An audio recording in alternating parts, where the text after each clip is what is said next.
ஒரு அடிப்படை தான் என் உடன் பிறந்தார்களே, பேரன்புமிக்க பெரியவர்களே.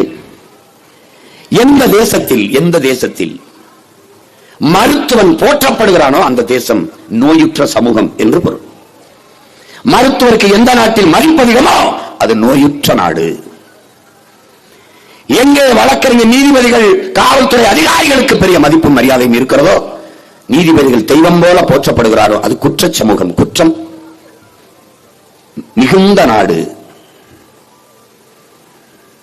எந்த நாட்டிலே வேளாண் குடிமகனும் நெசவாளனும் ஆசிரியர் பெருமக்களும் போற்றப்படுகிறார்களோ அந்த நாடு பசியற்ற நாடு, நாகரிகமான நாடு, அறிவார்ந்த நாடு என்றார்.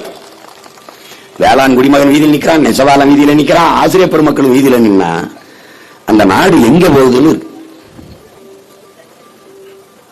உலகத்தில் கல்வியில் சிறந்த நாடுகள் 5 நாடுகள் இருக்கிறது. ஒன்று தென்கொரியா, ஜப்பான், சிங்கப்பூர், ஹாங்காங், பின்லாந்து. இந்த பின்லாந்திலே யாருக்கும் மரியாதை கிடையாது, ஆசிரியர்களுக்கு மட்டும்தான். ஆசிரியர்கள் தான் பெரிய அளவில் தெய்வம் போல போற்றப்படுகிறார்கள்.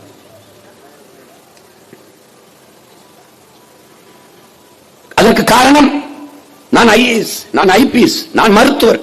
நீ எவனாவது இவனை எல்லாம் உருவாக்கியவன் ஆசிரியர், அதனால் அவனுக்கு மதிப்பதிகம். ஆசிரியர்களே உரிமைக்கு வீதிக்கு வந்துட்டா ஒன்னும் சொல்றதுக்கு இல்ல. இந்த நாடு நாடு இல்ல, சுடுகாடு என்று நாம் விளங்கிக் கொள்ளணும். பழைய ஓய்வூதியத்தை உறுதி செய்யுங்கள். பல ஆண்டுகளா போராடுறாங்க. ஐயாவுக்கு தெரியும். நேற்று இன்னைக்கு வைக்கிற கோரிக்கை இல்ல, விருத்தாச்சலத்துல நம்ம வச்சு போராட என்னம்மா இன்னைக்கு வைக்கல, அது ரொம்ப நாளா நடக்குது.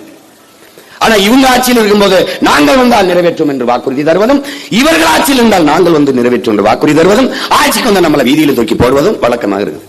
இப்ப நாம என்ன செய்யணும்? வெற்றி வாக்குறுதி கொடுத்தவங்க தூக்கி ஒரு தடவை வீதியில போட்டா எல்லாம் சரி.